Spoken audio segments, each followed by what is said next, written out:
السلام علیکم ورحمۃ اللہ وبرکاتہ۔ آج ہم سٹارٹ کریں گے سورۃ بقرہ کا 16 رکوع۔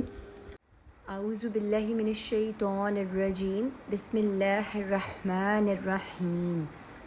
رب اشرح لی صدری ویسر لی امری واحلل عقدۃ من لسانی یفقہوا قولی۔ 16 رکوع سٹارٹ کرنے سے پہلے ہم نے 15ویں رکوع کی آخری آیت پر غور کرنا ہے۔ اس آیت میں بہت زیادہ ایک امپورٹنٹ پوائنٹ ہے، اور وہ یہ ہے کہ نبی کریم صلی اللہ علیہ وسلم نے تاریخ انسانی کا عظیم ترین انقلاب برپا کیا۔ حضور صلی اللہ علیہ وسلم کا بہت اونچا مقام ہے، اور اس حقیقت کو ماننے کے لیے اب جو ہے وہ دنیا بھی مجبور ہو گئی ہے، اور ایون نان مسلمز بھی۔ حضور صلی اللہ علیہ وسلم کا مقصد بعثت انقلاب ہے، دین کا غلبہ، دین کو نافذ کرنا، قائم کرنا ہے، لیکن اس کے لیے انقلاب لازم ہے، اور انقلاب جو ہے وہ ہمیشہ لوگوں سے آتا ہے۔ تو اب انقلاب کے لیے انسان فراہم ہونے چاہیے۔ اگر آپ کسی شخص کو بدلنا چاہتے ہیں تو یہ بھی انقلاب ہے۔ ہو سکتا ہے کہ کوئی شخص بہت دنیا داری میں ہی لگا ہوا ہے، نظریات بھی غلط ہیں، اور آپ چاہتے ہیں کہ وہ مسلم اور مومن بن جائے، تو یہ دعوت ہے ایکچولی۔ یہ سیدھے راستے پر لانے کا مقصد یہی ہے کہ آپ اس کو آپ انقلاب لانا چاہتے ہیں۔ اگر آپ کسی کو بدلنا چاہتے ہیں تو سب سے پہلے آپ جائزہ لیں کہ اس کی سوچ کیا ہے۔ اس سوچ کو بدلیں پہلے کہ اس کی سوچ کیا ہے۔ زبردستی نہ کریں، لیکن اگر اس کی سوچ بدلے گی تو اس کا عمل بدلے گا۔ سوچ اور عمل کے اندر لازم و ملزوم کا رشتہ ہوتا ہے۔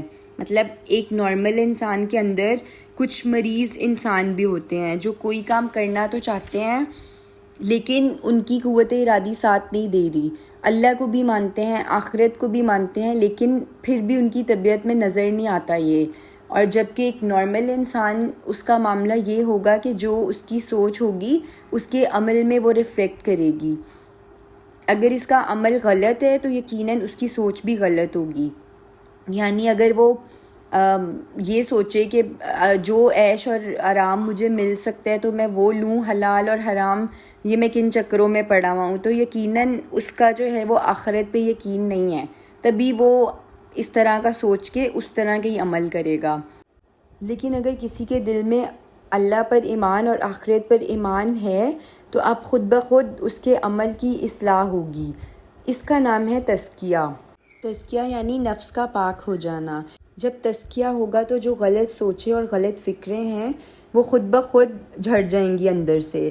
پھر سوچ جب ٹھیک ہو گئی تو اب غلط سوچ کے پتوں کو وہ غذا نہیں مل رہی تو وہ خود بخود جھڑ جائیں گے۔ اب زمین تیار ہو گئی ہے تزکیہ کے بعد۔ اب آپ کہیں کہ اب آپ ایسے شخص کو جو نماز نہیں پڑھتا، آپ اس سے کہیں تزکیے کے بعد کہ نماز فرض ہے تو وہ فوراً پڑھے گا۔ اب بس بات کہنے کی ضرورت ہے، کسی فلسفے کی ضرورت نہیں ہے۔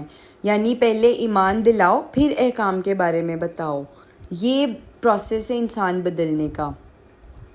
اور تزکیے کے لیے نا ہمیں نصیحت درکار ہے جس سے دل نرم ہو جائے۔ یعنی اگر دل سخت ہوا ہے تو پھر اعلیٰ سے اعلیٰ بات بھی اگر کوئی ہمیں بتا رہا ہے تو وہ دل میں نہیں اتر رہی۔ پہلے ذرا کوئی کلام ایسا چاہیے جو دل میں نرمی پیدا کرے۔ دل کو نرم کرنے کے لیے بھی قرآن ہے، اور تب بھی جب قرآن سینے کے اندر جذب ہوتا ہے تو یہ جو دل کی بیماریاں ہیں وہ سب چلا جائے گا۔ تعصب، ضد، بغض، حب مال، حب دنیا، یہ سب جو امراض ہیں ان سب کا ازالہ قرآن سے ہوگا۔ اس کے نتیجے میں ایمان باللہ، ایمان بالرسالت اور ایمان بالآخرت راسخ ہوگا۔ پھر جب یہ زمین تیار ہوگی تو خود بڑھ چڑھ کر انسان جو ہے وہ پارٹیسپیٹ کرے گا۔ جیسے صحابہ کرام رضی اللہ عنہم پوچھا کرتے تھے کہ قرآن میں کیا حکم ہے، اور پھر جو بھی احکام نبی کریم صلی اللہ علیہ وسلم انہیں بتایا کرتے تھے تو وہ اپنا سر تسلیم خم کر دیتے تھے۔ تو جب یہ قرآن کسی کے اندر، کسی کے باطن میں اتر جاتا ہے تو اندر کا انسان بدل جاتا ہے۔ اس کے اندر کی سوچ، نقطۂ نظر، اس کے مقصد، پسند ناپسند کے معیار اور ہر شے بدل جاتی ہے، اور یہی اصل تبدیلی ہے۔ ایسے لوگوں کے ذریعے نظام بدل سکتا ہے۔ پھر فرد سے فرد تک، یعنی چراغ سے چراغ روشن ہونا شروع ہوتا ہے۔ یہ تھی ایک امپورٹنٹ چیز، بہت اہم نقطہ تھا جو ہمیں سمجھنا تھا تزکیہ نفس کا، کہ اس کا پاک ہونا اور اس کا ہونا ضروری ہے۔ اگلی آیت سٹارٹ کرنے سے پہلے اب آیت نمبر 130، وَمَن يَرْغَبُ عَن مِّلَّةِ إِبْرَاهِيمَ إِلَّا مَن سَفِهَ نَفْسَهُ وَلَقَدِ اصْطَفَيْنَاهُ فِي الدُّنْيَا وَإِنَّهُ فِي الْآخِرَةِ لَمِنَ الصَّالِحِينَ۔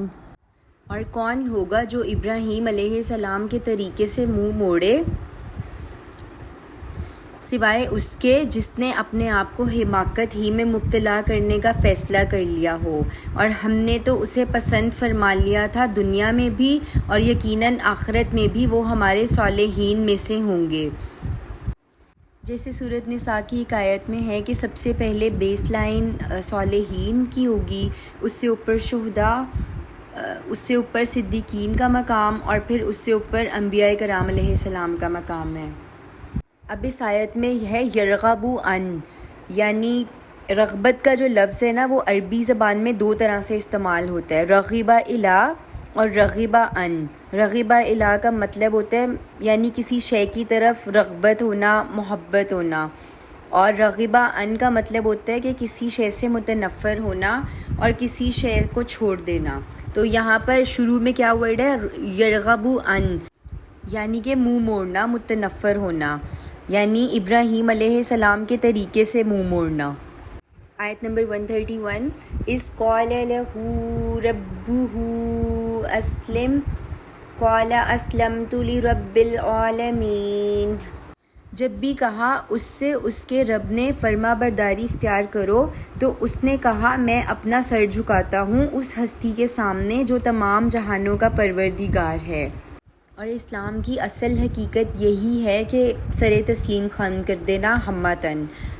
حضرت ابراہیم علیہ السلام کے 8 بیٹے تھے، 2 بیٹے تو مشہور ہیں، حضرت حاجرہ رضی اللہ عنہ سے حضرت اسماعیل علیہ السلام کی پیدائش ہوئی، اور وہی ہیں جو بڑے بیٹے ہیں جن کا لقب ذبیح اللہ ہے۔ اور حضرت حاجرہ جو تھیں وہ مصری تھیں، اور وہ مصر کے اس وقت کے بادشاہ کی بیٹی بھی ہیں، جبکہ انہوں نے حضرت ابراہیم علیہ السلام کو جب اپنی بیٹی پیش کی تو یہ کہا کہ یہ کنیز بن کے رہے گی آپ کی۔ اور جو حضرت سارہ تھیں وہ عراق کی تھیں، اور حضرت ابراہیم علیہ السلام بھی عراق کے ہی تھے۔ پھر ان سے پیدائش ہوئی تھی حضرت اسحاق علیہ السلام کی، جن کے 2 بیٹے تھے، عیسو اور حضرت یعقوب علیہ السلام، یہ دونوں جڑواں تھے۔ اور پھر حضرت ابراہیم کی تیسری بیوی تھیں کتورہ، ان کے 5 بیٹے تھے، اور ان میں سے ایک زیادہ مشہور ہے مدیان، اور ان کی نسل میں پھر حضرت شعیب رضی اللہ عنہ کی بعثت ہوئی اللہ کے ایک رسول کی حیثیت سے۔ یہ تیسری شاخ تھی، درمیان میں کوئی نبوت اور رسالت نہیں ہے، حضرت ابراہیم علیہ السلام سے حضرت شعیب علیہ السلام تک۔ عیسو بھی نبی نہیں تھے۔ پھر حضرت یعقوب علیہ السلام کی 4 بیویوں سے 12 بیٹے تھے۔ تو جب بھی اللہ تعالیٰ نے حضرت ابراہیم علیہ السلام سے کہا کہ فرما برداری اختیار کرو، تو حضرت ابراہیم علیہ السلام کا طرز عمل یہ ہوتا تھا کہ میں اپنا سر تسلیم خم کرتا ہوں اس ہستی کے سامنے جو تمام جہانوں کا مالک اور پروردگار ہے۔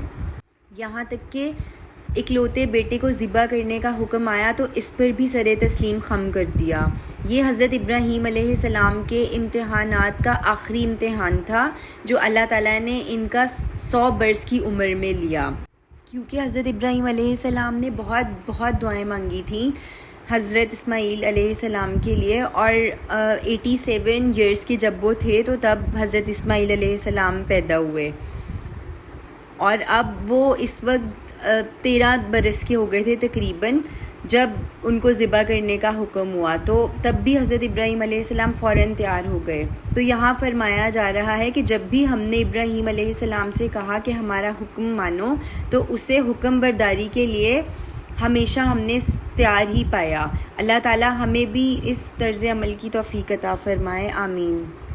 آیت نمبر 132، وَوَصَّىٰ بِهَا إِبْرَاهِيمُ بَنِيهِ وَيَعْقُوبُ یا بنی ان اللہ اصطفى لکم الدین فلا تموتن الا وانتم مسلمون۔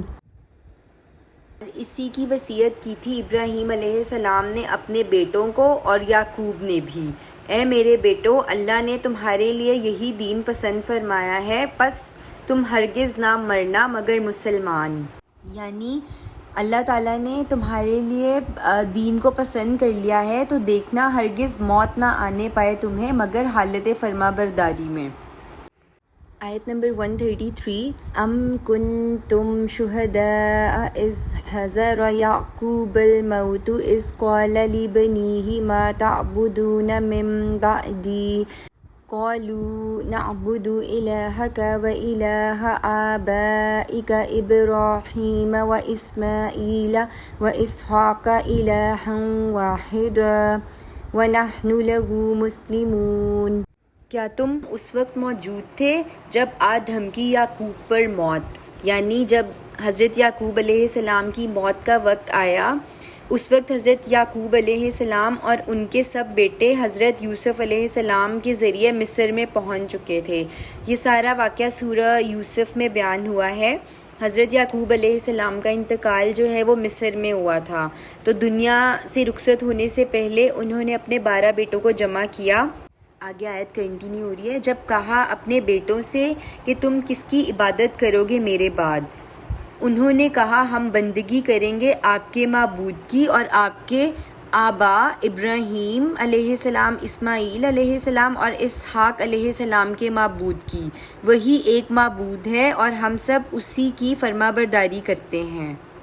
یہ ایک کمٹمنٹ تھی ایک باپ کی اپنے بیٹوں سے، یعنی ان سب کو پتہ تھا ان کے بیٹوں کو کہ ایسا نہیں ہے کہ انہیں پتہ نہیں تھا کہ ہم نے کس کی عبادت کرنی ہے اور ہم کس کو مانتے ہیں، تو ان کو یہ سب پتہ تھا کہ ہم اللہ کی بندگی کریں گے، لیکن بس ایک پختہ ایک قول و قرار جو ہے وہ لے لیا، ایک کمٹمنٹ لے لی باپ نے، تو یہ ایک کمٹمنٹ کا انداز ہے اس آیت میں۔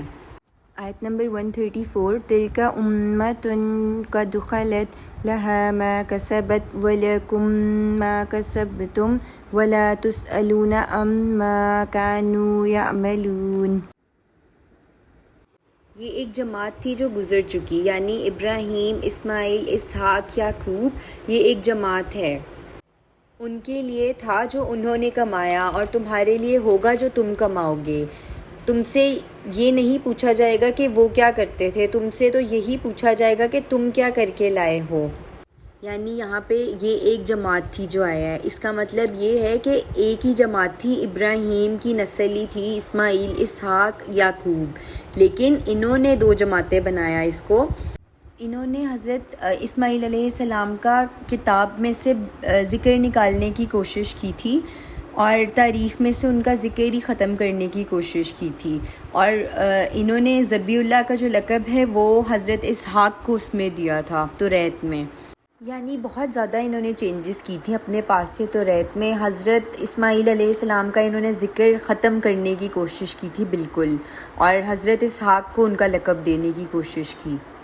آیت نمبر 135، وَقَالُوا كُونُوا هُودًا أَوْ نَصَارَىٰ تَهْتَدُوا قُلْ بَلْ مِلَّةَ إِبْرَاهِيمَ حَنِيفًا وَمَا كَانَ مِنَ الْمُشْرِكِينَ۔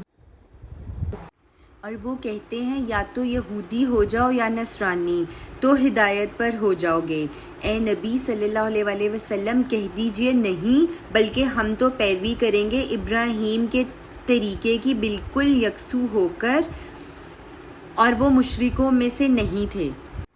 اب یہاں پہ اس پس منظر میں یہود کی خباثت کو نمایاں کیا جا رہا ہے کہ حضرت ابراہیم علیہ السلام اور یعقوب علیہ السلام کی وصیت کیا تھی، یہی تھی نا کہ اپنے موت جو ہے جب ہمیں آئے تو ہم حالت فرما برداری پہ ہوں اور ہم اللہ کی عبادت ہی کریں اور اس کے ہر حکم پہ سر تسلیم خم کریں، یعنی ہمارا کوئی بھی لمحہ جو ہے وہ نافرمانی میں نہ گزرے، کیونکہ موت کا پتہ نہیں ہے کبھی بھی آ جائے، اور کس کے پاس گارنٹی ہے کہ وہ یہ گناہ کر کے جو ہے وہ توبہ کر لے گا، یعنی کیا پتہ کسی کو بھی اتنی مہلت نہ ملے۔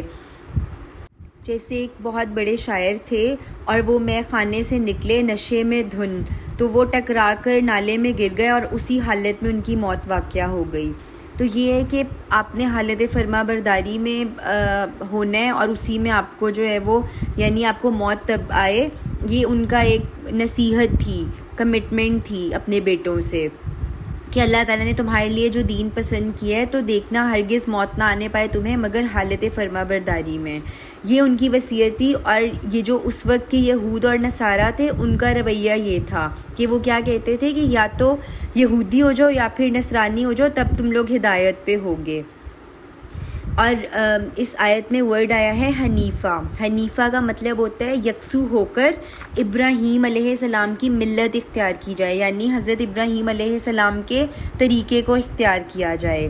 یہ جو یہود اور نصارہ تھے ان کا آپس میں بھی شدید بیر تھا، اس لیے کہ جو نصارہ تھے وہ حضرت عیسیٰ علیہ السلام کو اللہ تعالیٰ کا بیٹا مانتے تھے اور یہودیوں نے جو ہے وہ انہیں سولی پر چڑھا دیا تھا، لیکن مسلمانوں کے خلاف یہ دونوں ایک تھے۔ اب یہ دونوں کہتے تھے کہ یا تو یہودی اور نصرانی ہو جاؤ تب تم ہدایت پاؤ گے اور تم لوگ جنت میں اس کے بغیر داخل نہیں ہو سکتے۔ حضرت ابراہیم علیہ السلام کے مقام کو پانا آسان نہیں ہے، کیونکہ اللہ تعالیٰ کی طرف سے حضرت ابراہیم علیہ السلام کو جو سرٹیفکیٹ حاصل ہوتا ہے وہ ہے اکثر و بیشتر آپ دیکھیں گے کہ جہاں پر حضرت ابراہیم علیہ السلام کا ذکر ہے وہاں پر آیا ہوگا وما کانا من المشرکین، کیونکہ ہر طرح کا شرک اس زمانے میں موجود تھا، عقیدے کا شرک، عمل کا شرک۔ اس ماحول میں آنکھ کھولنے والے حضرت ابراہیم علیہ السلام سب سے ٹکرا کر توحید کامل تک پہنچے ہیں، بادشاہ سے اپنے باپ سے بھی ٹکرا کر اس مقام تک پہنچے۔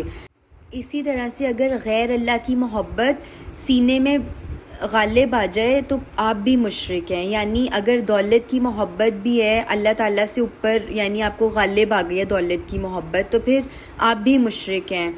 بے شک آپ بتوں کو نہیں پوجتے لیکن آپ کہیں نہ کہیں اللہ تعالیٰ سے اوپر دولت کو رکھ رہے ہیں، تو یہ بھی شرک ہے۔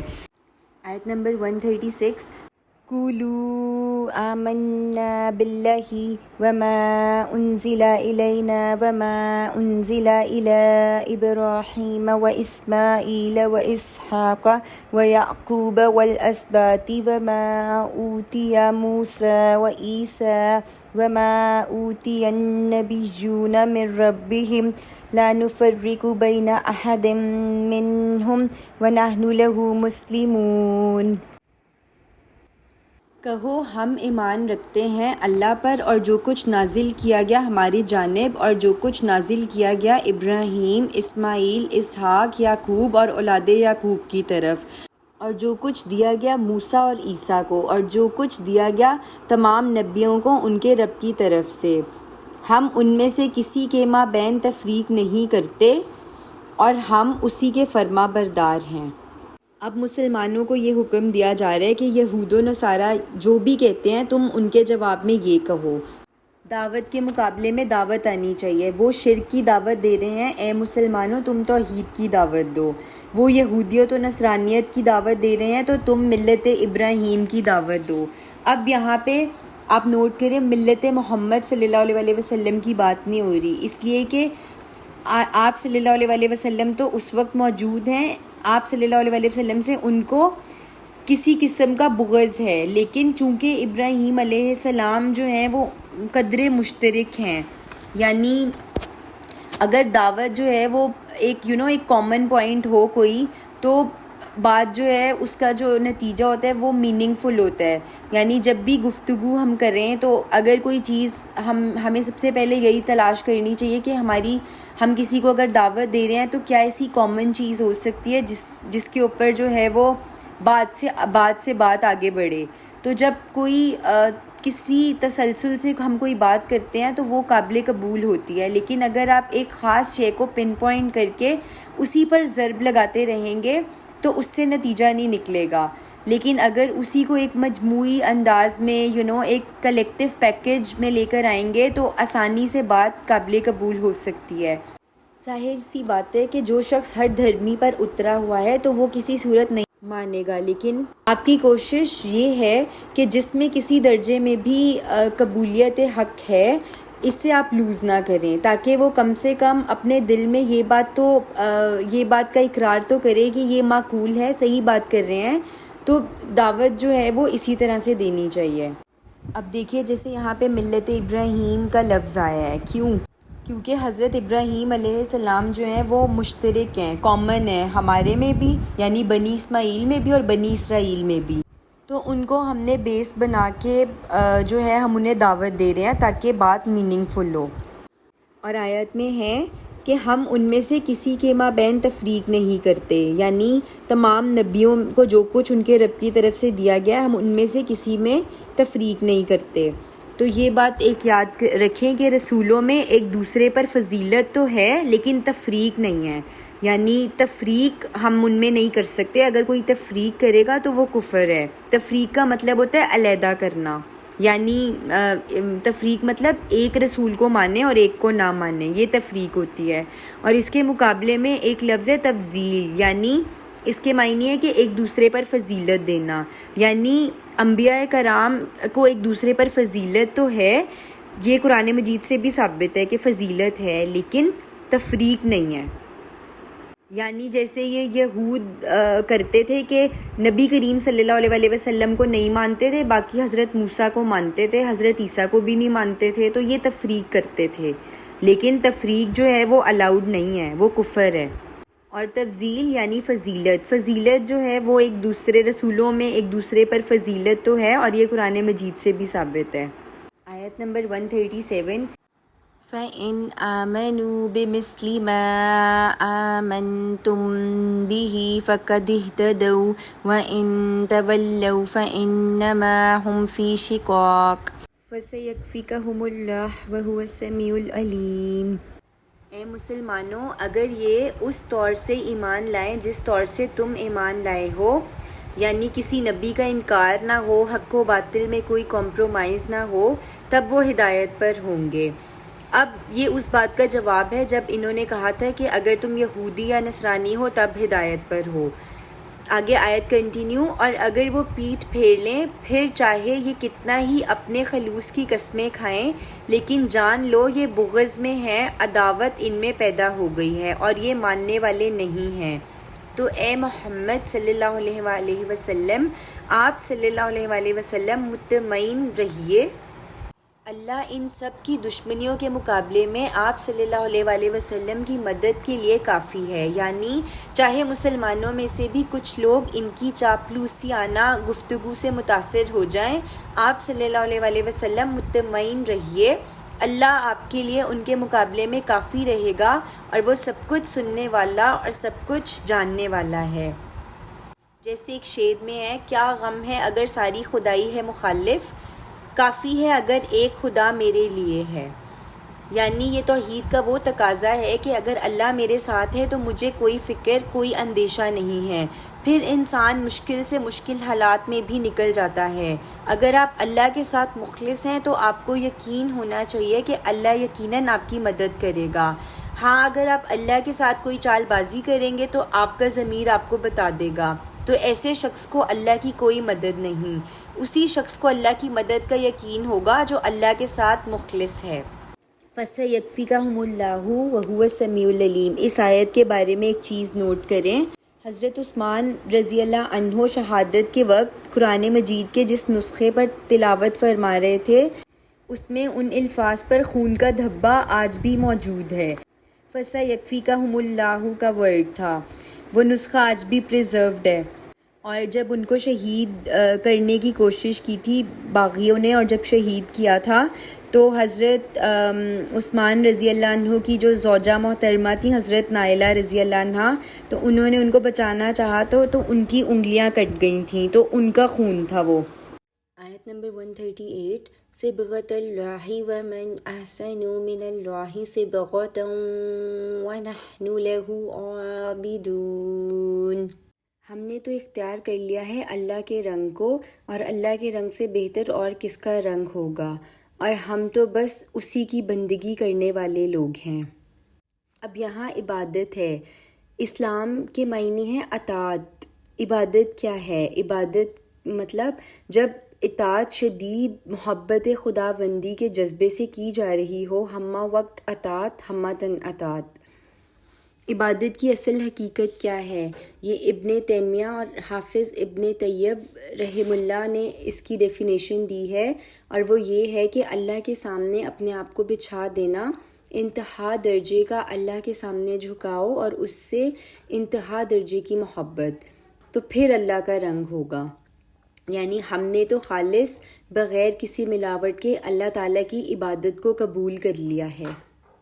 ایک اور چیز میں آپ کو بتاؤں، نوٹ کریں، نصارہ میں جب بچہ پیدا ہوتا تھا تو وہ 7ویں دن اس کو ایک رنگین پانی سے نہلاتے تھے کہ اب اس پر عیسائیت کا یعنی ان کے دین کا رنگ چڑھ گیا ہے۔ جیسے ہمارے میں تو 7ویں دن عقیقہ کرتے ہیں نا، تو ان کا یہ ہوتا تھا کہ یہ 7ویں دن ایک رنگین پانی سے نہلاتے تھے بچے کو جب بچہ پیدا ہوتا تھا، اور اسے کہتے تھے کہ اب یہ عیسائی ہو گیا اور اس پر عیسائیت کا رنگ چڑھ گیا ہے۔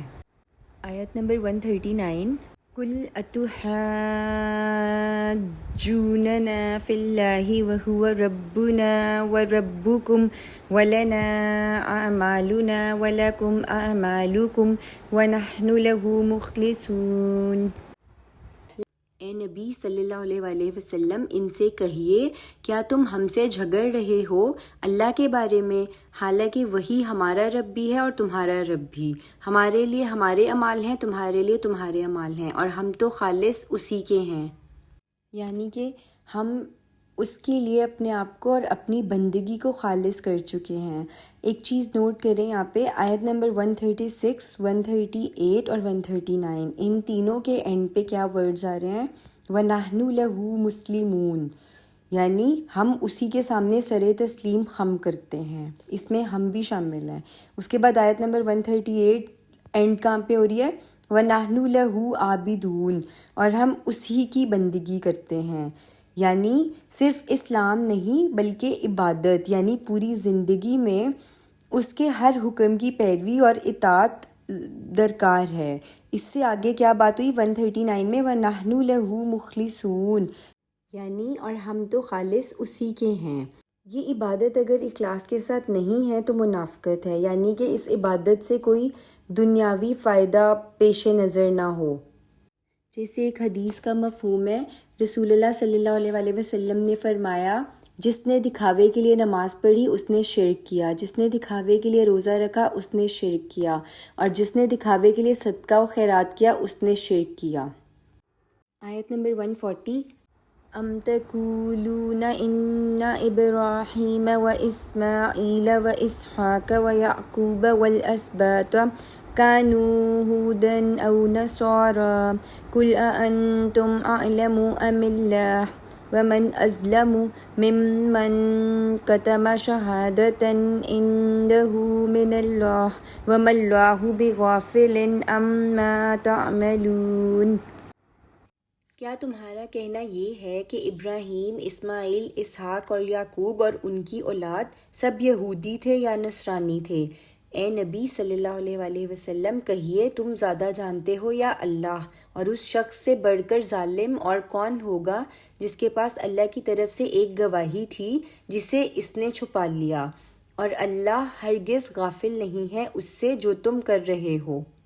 یعنی یہاں پہ مراد ہے کہ علماء یہود جانتے تھے کہ محمد صلی اللہ علیہ وسلم اللہ کے رسول ہیں جن کے وہ منتظر تھے، لیکن وہ اس گواہی کو چھپائے بیٹھے تھے۔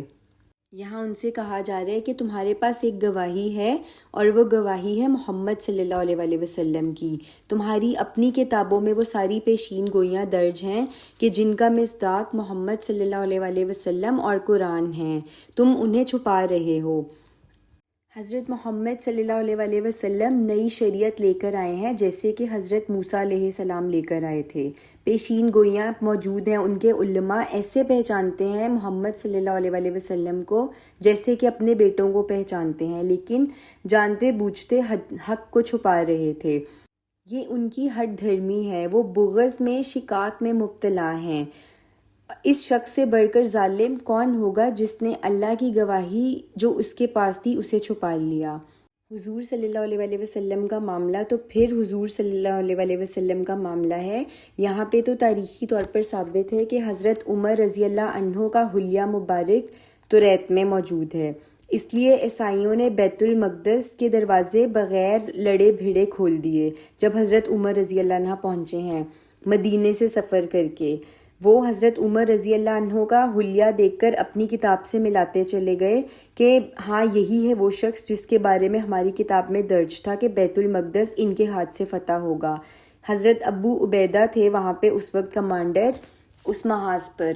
جب وہ محاصرہ بہت طول کھینچ گیا تب ان شہر والوں نے خود کہا کہ مسلمانوں تم قیامت تک یہاں پڑے رہو تب بھی یہ شہر فتح نہیں ہوگا، اسے فتح ہونا ہے، لیکن جس شخص کے ہاتھوں فتح ہونا ہے تم میں ہمیں وہ نظر نہیں آ رہا۔ اس وقت اچانک ابو عبیدہ کو خیال آیا کہ ہو نہ ہو یہ معاملہ حضرت عمر رضی اللہ عنہ کا ہے۔ پھر محاذ جنگ سے حضرت عمر رضی اللہ عنہ کو ریکویسٹ کی گئی کہ آپ آئیں، اور پھر حضرت عمر رضی اللہ عنہ نے ایک طویل سفر طے کیا، ایک خادم کے ساتھ تنہا سفر کیا اونٹ پر۔ جب حضرت عمر رضی اللہ عنہ کے بارے میں یہ موجود ہے تو رسول اللہ صلی اللہ علیہ وسلم کا معاملہ تو بہت آگے کی بات ہے، یعنی آپ صلی اللہ علیہ وسلم کے بارے میں تو پھر لازماً پیشین گوئیاں ہونی ہی ہونی تھیں، لیکن انہوں نے کیا کیا کہ توریت اور انجیل سے محنت کر کے وہ ساری پیشین گوئیاں جو ہیں ان کو کھرچ ڈالا۔ آیت نمبر 141، تِلْکَ أُمَّةٌ قَدْ خَلَتْ لَهَا مَا كَسَبَتْ وَلَكُمْ مَا كَسَبْتُمْ وَلَا تُسْأَلُونَ عَمَّا كَانُوا يَعْمَلُونَ۔ اب یہاں پہ سم اپ کیا جا رہا ہے، پھر وہی الفاظ آ گئے جو اس سے پہلے بھی اسی رکوع میں آ چکے ہیں۔ وہ ایک جماعت تھی جو گزر چکی، حضرت ابراہیم، حضرت اسماعیل، اسحاق، یعقوب، ان کی اولاد، یہ ایک امت ہے جو گزر چکی ہے۔ تمہارے لیے وہ ہے جو تم کمائی کرو گے، اور جو انہوں نے کمائی کی وہ ان کے لیے ہے۔ اس میں قرآن مجید نے اصل میں جڑ کاٹی ہے آبا پرستی کی، یعنی اپنے اسلاف اور بزرگوں کا سہارا لینا۔ اسلاف اور بزرگ کتنے ہی اونچے رہے ہوں، سوال یہ ہے کہ تم کیا ہو۔ وہ تو تھے اپنے مقام پہ جو تھے، اور وہ تھے بھی تمہارے ہی آبا، لیکن تم کیا ہو؟ وہ اپنی جگہ پر ہیں، ان کے اپنے لیے تھا، کسی انسان کے لیے نہیں ہے مگر بس وہی کچھ جو اس نے خود کمایا، جس کے لیے اس نے محنت کی ہے، جس کے لیے اس نے احسار و قربانی کا معاملہ کیا۔ ہر انسان کو وہی کچھ ملے گا۔ ایک حدیث بھی ہے، حضور صلی اللہ علیہ وسلم نے فرمایا مفہوم، جس شخص کے عمل نے اسے پیچھے کر دیا ہو اس کا نسب اسے آگے نہیں کر سکے گا۔ اصل میں امتوں میں فساد اسی پر آتا ہے کہ ہم بھی پولیس رات سے اپنے بزرگوں کے دامن پکڑ کر گزر جائیں گے، جبکہ قرآن اس کی نفی کرتا ہے۔ تم سے یہ سوال نہیں پوچھا جائے گا کہ وہ کیا کرتے تھے، تم سے پوچھا جائے گا تم کیا کرتے تھے۔ ذرے کے ہم وزن نیکی کی ہوگی تو وہ بھی سامنے موجود پاؤ گے، اور ذرے کے ہم وزن اگر برائی کمائی ہے تو وہ بھی سامنے پاؤ گے۔ 16 رکوع کمپلیٹ ہو گیا۔ بارک اللہ فیکم۔